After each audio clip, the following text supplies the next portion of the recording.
세상에서 현명하게 산다는 것은 돈을 잘 벌고 계산을 잘하며 말재주가 좋은 것만을 뜻하지 않습니다. 그보다 더 중요한 것은 사람을 볼 줄 알고 화를 불러올 수 있는 유형의 사람들과는 거리를 둘 줄 아는 것입니다. 설령 그들이 이웃이거나 피를 나눈 친척이라 하더라도 말입니다. 재앙은 종종 원수에게서 오는 것이 아니라 매일 내 곁에 있는 사람에게서 오기도 합니다.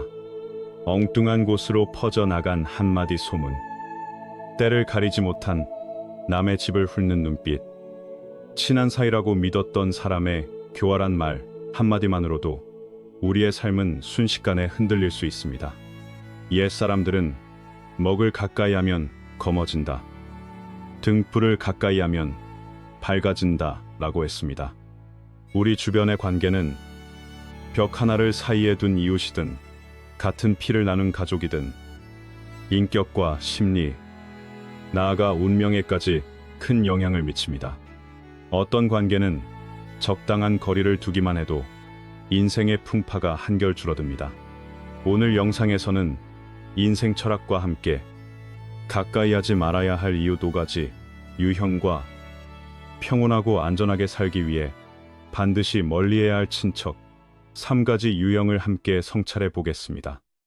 어쩌면 여러분은 이 유형들 속에서 익숙한 얼굴을 떠올리며 깜짝 놀랄지도 모릅니다. 하지만 일찍 깨닫는 것이 늦은 후회보다 언제나 낫습니다. 그러니 너무 일찍 떠나지 마세요. 끝까지 함께하면서 피해야 할 사람들의 특징과 왜 옛사람들이 그들을 철저히 멀리하라고 했는지 그 이유를 분명히 이해해 보시기 바랍니다. 어쩌면 지금부터 나눌 내용 중 하나가 보이지 않는 위험으로부터 여러분과 가족을 지켜주는 방패가 될지도 모릅니다. 가까이 하지 말아야 할 이유 2가지 유형. 첫째, 시기하고 질투하는 이웃입니다. 가까이 살수록 오히려 지치게 만드는 사람이 있습니다. 바로 시기심과 질투심이 강한 이웃입니다. 여러분 집이 새 차를 사면 얼굴이 굳어지고 아이가 장학금을 받았다는 소식에는 혀를 차며 못마땅해 합니다.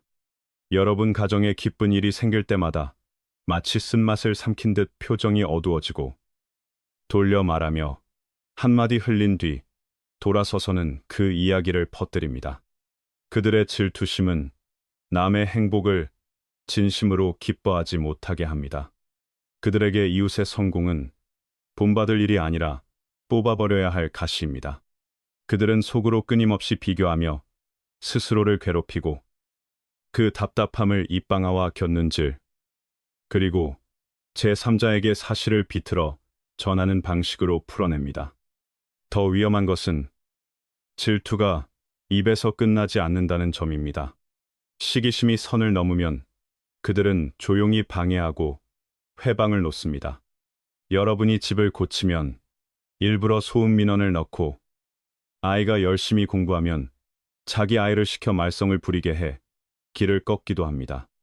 여러분이 새 물건을 사면 장사 미천이 수상하다, 갑자기 돈이 생겼다 같은 소문을 만들기 시작합니다. 마음이 좁은 사람일수록 남이 자신보다 나아지는 것을 더 견디지 못합니다. 여러분이 하는 모든 일이 그들에게는 불편하고 여러분이 양보할수록 그들은 더 밀어붙입니다. 때로는 여러분이 아무것도 하지 않아도 그들은 질투할 거리를 찾아냅니다. 한 동네에서 가장 무서운 것은 크게 싸우는 소란이 아니라 질투가 조용히 떨어뜨리는 독입니다. 소리 없이 스며들어 기와지붕 아래를 썩게 만드는 빗물처럼 시간이 지나면 한 집의 평온을 무너뜨립니다. 현명한 사람은 남이 자신보다 잘 되면 축하하고 배웁니다. 하지만 질투하는 사람은 남이 실패하기를 바라며 자기의 초라함을 위로합니다. 그러니 이런 이웃을 만나면 가장 좋은 방법은 친해지지 않는 것입니다. 사적인 이야기를 나누지 말고 그들이 변하리라 기대하지도 마세요. 거리를 두는 것이 곧 자신을 지키는 길이며 평안을 얻는 길입니다. 질투하는 사람 곁에서는 여러분이 조용히 있어도 감시당하고 친절해도 의심받으며 성공해도 그들의 눈에는 가시가 됩니다. 둘째, 남의 이야기만 엿듣고 퍼뜨리는 이웃입니다. 겉으로는 태평하고 말이 빠르며 이것저것 묻기 좋아하는 사람이 있습니다. 대문 앞에 서서 밖을 보고 남의 집을 힐끗거리고 지나가다 무슨 소리를 들으면 곧장 머릿속에 저장합니다. 처음에는 그냥 관심일 뿐 심심해서 묻는 거겠지 하고 넘기기 쉽습니다. 하지만 바로 그 가볍게 묻는 것이 가장 위험한 씨앗입니다. 이런 사람은 듣고 끝내지 않습니다. 들은 이야기를 다른 사람에게 옮기며 대개는 더 흥미롭게 만들기 위해 양념을 치고 살을 붙입니다. 그 결과 여러분이 약속 시간에 늦었다거나 집안에서 아이와 말다툼을 했다 같은 사소한 일이 동네 전체에 저 집은 남을 무시한다, 저 집은 큰일이 난 것 같다 라는 형태로 퍼집니다. 그들은 대놓고 악담을 하지 않지만 입으로 악을 퍼뜨립니다. 더 무서운 점은 이런 사람일수록 친절한 가면을 잘 쓴다는 것입니다. 여러분은 속마음을 털어놓으며 위로를 기대하지만 어느 날 소문이 온 동네로 번진 뒤에야 깨닫습니다. 그 사람이 소문이 지나가는 달이었다는 것을 말입니다. 그들은 실수로 말이 나왔다, 그냥 농담이었다라며 가볍게 손을 털어버립니다. 그러나 그 가벼운 말로 동네의 관계가 깨지고 오해가 커집니다. 아이가 놀림을 받고 어른의 체면이 상하며 집안이 구설수의 표적이 됩니다. 게다가 이런 사람들은 여러분의 행동과 소리 하나까지 관찰합니다. 살아있는 CCTV처럼 기회를 엿보다가 적절한 사람에게 적절한 순간에 말을 흘립니다. 그러니 세상에서 현명하게 살려면 정신을 바짝 차려야 합니다. 모두가 친구가 아니고 이웃이 가깝다고 해서 모든 이야기를 공유할 수 있는 것도 아닙니다. 이런 이웃을 만나면 인사만 예의 있게 하고 적당한 거리를 지키세요. 말은 그 자리에서 끝나게 하고 집안 사정을 털어놓지 말며 그들이 이야기의 고리를 엮을 기회를 주지 마세요. 남의 소문을 즐기는 이웃은 때로 한 가족의 명예와 화목, 평안을 조용히 태워버리는 불씨가 됩니다. 셋째, 물건을 자주 빌리고 돈을 빌려도 분명하지 않은 이웃입니다. 늘 상냥하고 말을 잘하며 예쁜 말만 하는데 곧 깨닫게 되는 사람이 있습니다. 그들이 입을 열 때마다 무언가를 빌리기 위해서라는 것을 말입니다. 냄비, 선풍기, 급하다며 몇십만 원, 때로는 몇백만 원까지 잠깐만 돌려달라고 합니다. 이웃끼리 정이 있지 않냐, 매일 얼굴 보고 사는데 서로 도와야지라는 말로 여러분의 마음을 움직입니다. 여러분은 착해서 또 인색하다는 소리를 들을까봐 빌려줍니다. 한 번, 두 번, 세 번째쯤 되면 이상함이 느껴집니다. 빌려간 물건은 돌려주지 않고 네 번을 말해야 겨우 가져오며 오히려 왜 그렇게 깐깐하냐, 물건 조금인데도 아깝냐라는 핀잔까지 줍니다. 돈도 빌려가면 잊어버리거나 아주 조금씩 찔끔찔끔 갚아 여러분이 되레 독촉하기 민망해지도록 만듭니다. 이 유형은 교묘합니다. 여러분이 미안해지게 만드는 기술이 있습니다. 어려운 사정을 들먹이며 친분을 강조하고 예전에 자신이 도와준 일을 반복해서 말하며 사소한 일이라도 거절하지 못하게 합니다. 거절하면 저 집은 이기적이야, 이웃인데도 배려가 없어 라고 다른 사람 귀에 흘려 여러분을 나쁘게 만듭니다. 그래서 여러분은 돈도 잃고 평판도 잃습니다. 더 위험한 것은 한 번 빌리기 시작하면 계속 반복된다는 점입니다. 여러분의 선의를 당연한 것으로 여기고 눈 하나 깜빡하지 않고 이용합니다. 여러분이 조용하면 더 밀어붙이고 여러분이 버티다 반응하면 그들은 되레 화를 내며 여러분을 가해자로 만듭니다. 옛말에 은혜를 베풀되 방법을 몰라 하면 원망을 산다가 있습니다. 도움을 주는 방식이 잘못되면 감사는커녕 비난을 듣기도 합니다. 특히 이웃 관계는 벽 하나 사이입니다. 처음부터 선을 그어두지 않으면 나중에는 불공평하고 지치는 관계에 묶입니다. 그러니 이런 이웃에게는 차분하지만 단호하게 아니오라고 말하는 연습이 필요합니다.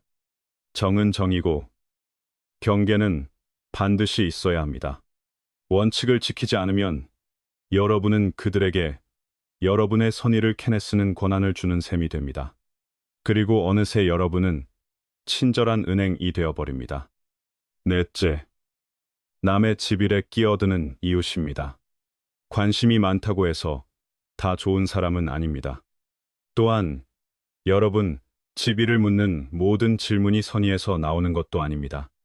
어떤 사람은 가까이 살기만 해도 피곤합니다. 여러분 뒤에 서 있는 그림자처럼 보호하기 위해서가 아니라 감시하고 참견하기 위해서 말입니다. 여러분이 아이에게 목소리를 조금 높여도 그들은 알고, 여러분이 늦게 들어오면 기억하고, 집에 낯선 손님이 오면 유심히 봅니다. 심지어 가장 사적인 일까지 캐묻고 싶어 합니다. 처음에는 문을 두드리며 그냥 안부, 심심해서라고 말합니다. 하지만 시간이 지나면 여러분의 가정사를 분석하고 평가하며 아무도 부탁하지 않았는데도 조언과 비난을 늘어놓습니다. 이런 이웃은 특히 거칠애를 잘합니다. 스스로를 인생 선배, 세상 이치 않은 사람으로 포장하고 아주 자연스럽게 남의 사생활 속으로 들어옵니다. 내가 그래서 말하는 건 너를 위해서야. 내가 그러니까, 내가 마음이 아파 같은 달콤한 말 뒤에는 필요 없는 간섭이 잔뜩 숨어 있습니다. 더 위험한 것은 여러분이 그들과의 대화가 공감이라고 착각하기 쉽다는 점입니다. 하지만 오늘 한 말이 내일 동네 화제가 되기도 합니다. 그리고 여러분이 그들의 조언을 따르지 않으면 고집이 세다, 어른 말을 안 듣는다, 라며 또 다른 사람들에게 흘립니다. 내가 너 잘 되라고 했는데도 말을 안 들어라는 식으로요. 그렇게 조금씩 여러분의 삶을 좌지우지합니다. 아이를 어떻게 키우는지, 가족을 어떻게 대하는지, 어떤 방식으로 살아야 하는지까지 말입니다. 결국 여러분은 자신을 위해 살지 못하고 좋은 이웃이라는 가면을 쓴 그 사람의 시선과 말 속에서 사는 꼴이 됩니다. 기억하세요. 진짜 성숙한 사람은 경계를 지킵니다. 남의 일에 끼어드는 사람은 무례하게 그 경계를 넘습니다.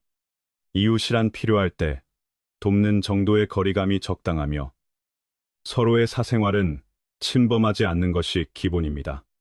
이런 사람을 만나면 예의는 지키되 절대 개인사를 드러내지 마세요. 작은 문틈을 열어주면 그들은 두드리지 않고 그대로 밀고 들어옵니다. 다섯째, 방탕하게 살며 술, 도박, 폭력에 물든 이웃입니다. 직접 엮이지도 않고 친하게 지내지도 않으며 빚진 것도 없는데도 단지 가까이 산다는 이유만으로 삶이 무겁고 불안해지는 경우가 있습니다. 바로 방탕하고 막 사는 이웃 옆에 살 때입니다. 밤새 술판, 끝없는 도박, 욕설과 고성, 심지어 폭력까지. 처음에는 각자 알아서 살면 되지, 나만 건드리지 않으면 된다 라고 생각할 수 있습니다. 하지만 그런 이웃은 굳이 싸움을 걸지 않아도 여러분을 지치게 합니다. 새벽의 큰 음악 소리, 아침까지 이어지는 술자리, 동네 전체를 흔드는 싸움과 폭력은 여러분의 잠을 빼앗고 아이들의 심리에 영향을 주며 집안 공기를 늘 팽팽하게 만듭니다. 또한 그들의 주변 환경은 동네 안전을 직접 위협합니다. 방탕하게 사는 사람은 대개 어울리는 사람도 복잡합니다. 술꾼, 도박꾼, 심지어 불량한 무리까지 드나듭니다. 여러분은 어느 순간 여러분 집이 술에 취한 다툼이나 도박 빚으로 인한 폭발의 부수적 피해자가 될지 알 수 없습니다. 아이를 그 근처에 놀게 둘 수도 없고 문을 오래 열어두기도 불안합니다. 많은 가족이 이런 이웃 옆에서 느끼는 공통된 감정은 폭탄 옆에서 사는 듯한 압박입니다. 참으면 더 기세등등해지고 문제를 제기하면 태도를 바꾸며 적대합니다. 그렇다고 아무 말도 하지 않으면 결국 피해는 고스란히 여러분 가족이 감당합니다. 건강, 심리, 안전까지 모두 말입니다. 옛말에 군자 곁에 있으면 향기 속에 있는 것과 같아. 오래되면 향기를 느끼지 못해도 스며든다라고 했습니다. 반대로 소인배 곁에 있으면 생선 시장 곁에 있는 것과 같아. 오래되면 냄새를 못 느껴도 몸에 배어 있다라고도 하지요. 방탕한 사람 옆에 사는 해로움도 같습니다. 단순히 소음이나 일시적 불안이 아니라 끝없는 정신적 소모와 환경의 퇴락입니다. 그러니 이런 이웃과는 절대 얽히지 말고 선을 분명히 지키며 가능하다면 멀어질 방법을 찾으세요. 가족의 평온은 때로 넓은 집과 큰 땅보다 귀합니다. 멀리해야 할 친척, 3가지 유형. 첫째, 선의를 이용하는 친척입니다. 상대가 친척이면 멀리해야 한다는 말을 꺼내기조차 어렵습니다. 그러나 현실은 때로 교훈보다 냉정합니다. 어떤 혈연 관계는 정이 사라져서가 아니라 여러분의 선의가 너무 많이 이용당해 더는 버틸 수 없어서 경계가 필요합니다. 이런 사람들은 겉으로는 아주 나쁘지 않습니다. 여러분을 대놓고 해치지도 않습니다. 하지만 고치기 힘든 습관이 있습니다. 무리한 부탁, 책임 떠넘기기, 그리고 가족이니까 당연히 네가 도와야지 라는 태도입니다. 한 번 도와주면 2번을 요구하고 거절하면 원망하고 하소연하며 다른 사람에게는 돈 좀 있다고 인색하다, 정이 없다라고 말합니다. 어떤 사람은 우리끼리인데 뭘 그렇게 따지냐 라고도 합니다. 하지만 그들은 잊고 있습니다. 가족이라는 말은 남용의 면허가 아니라는 것을 말입니다. 여러분이 땀 흘려 일하며 가족을 꾸려가는 고단함은 이해하지 않으면서 여러분이 조금 나아지면 곧바로 여러분을 무조건적인 지갑, 항상 기대도 되는 버팀목으로 여깁니다. 더 나쁜 경우는 여러분이 더 이상 감당할 수 없을 때입니다. 지치고 힘이 다하고 혹은 그저 여력이 없을 뿐인데도 그들은 얼굴을 바꾸고 과거를 들먹이며 우리 가족이라는 이름으로 여러분에게 짐을 계속 지우려 합니다. 선의의 경계가 없으면 여러분은 선의를 이용하는 사람의 손에 꼭두각시가 됩니다. 그리고 가까울수록 상처는 더 깊어집니다. 여러분은 거절하기 두렵고 죄책감에 흔들리며 결국 자기 감정을 제대로 살지 못합니다. 늘 양보하고 견디고 짊어지느라 말입니다. 옛사람들은 친척이라도 예를 지키지 않으면 오래가면 정이 옅어진다 라고 했습니다. 친척이면서도 분별이 없다면 남은 정을 지키기 위해서라도 거리를 두는 것이 맞습니다. 여러분이 계속 어깨를 내어주면 그들은 여러분을 사람으로 보지 않습니다.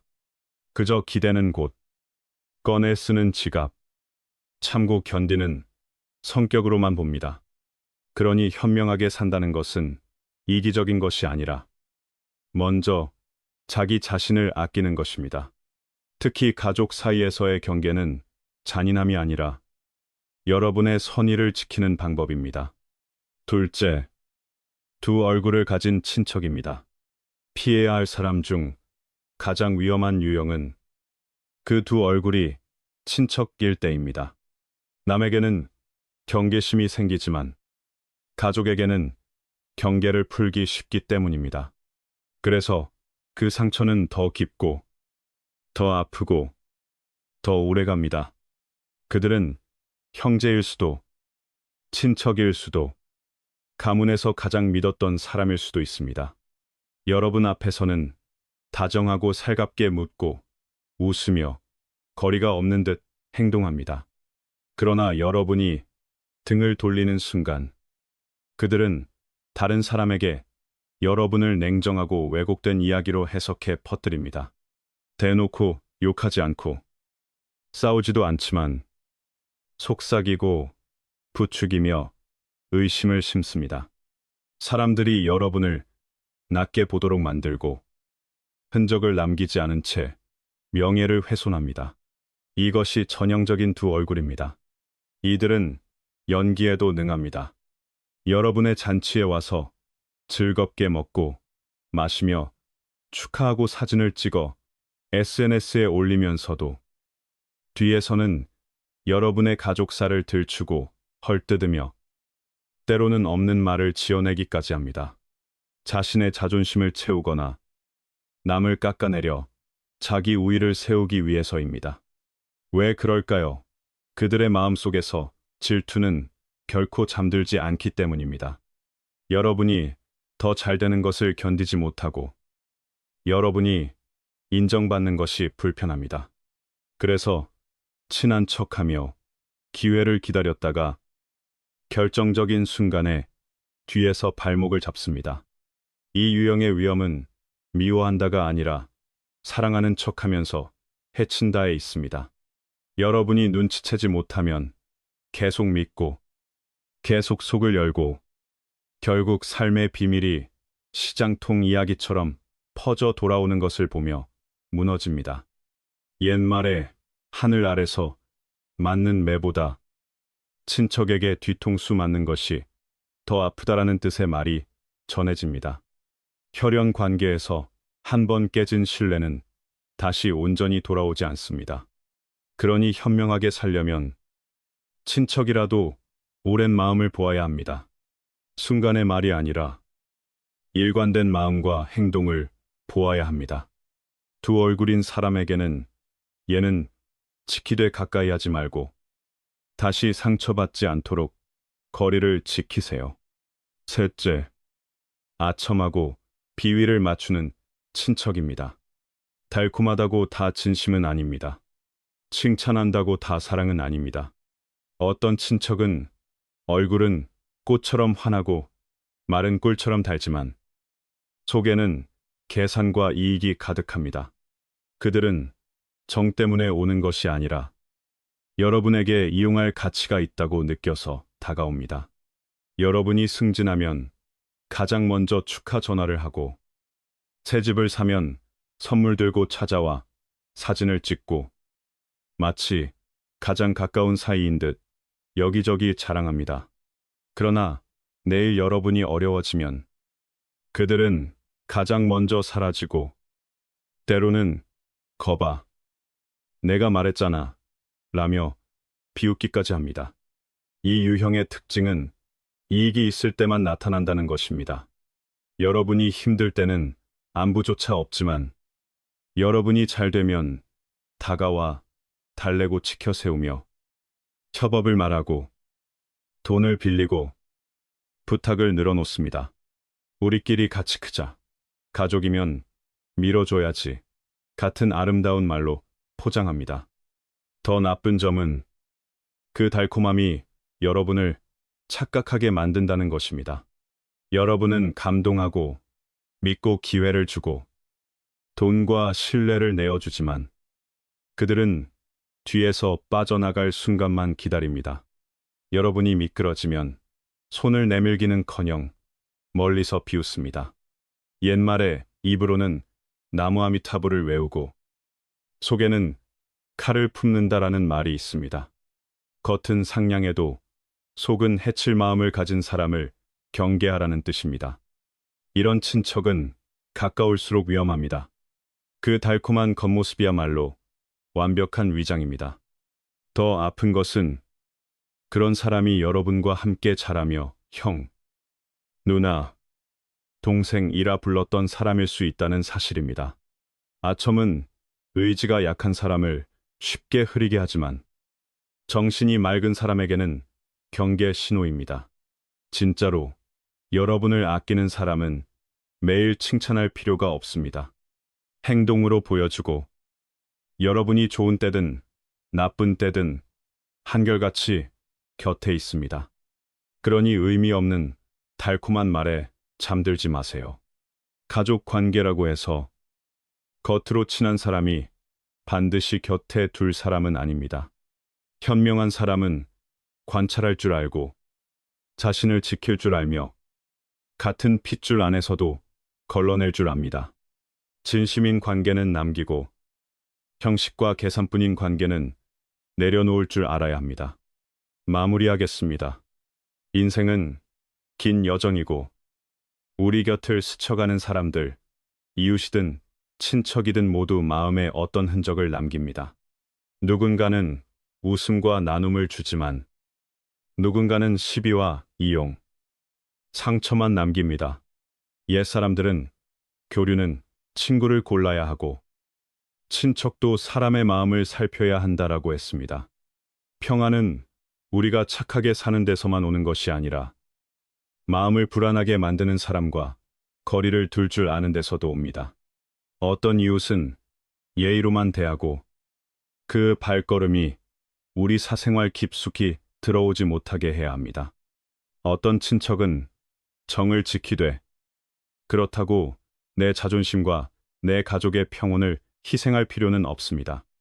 현명하게 산다는 것은 차갑게 산다는 뜻이 아니라 원칙 있게 사는 것입니다. 가까이 할 사람을 고를 줄 알고 선의가 이용당할 때는 거절할 줄 아는 용기를 갖는 것입니다. 관계가 깨끗하고 따뜻할수록 우리는 마음이 가벼워져 인생의 풍랑을 더 잘 건널 수 있습니다. 방금 들은 이야기에서 누군가가 떠올랐거나 가슴이 철렁했다면 이제 그 관계를 다시 점검할 때일지도 모릅니다. 선택은 배신이 아니라 여러분의 마음과 가족과 삶의 길을 지키는 보호입니다. 끝까지 들어주셔서 감사합니다. 오늘 내용이 가치 있었다면 댓글로 생각을 남기고 여러분의 경험도 함께 나눠주세요. 더 많은 사람에게 귀한 배움이 전해지도록 말입니다. 다음 인생 철학 영상에서 다시 뵙겠습니다. 삶의 불길 앞에서도 늘 맑게 깨어 있고 수많은 시련 속에서도 평안하시길 바랍니다.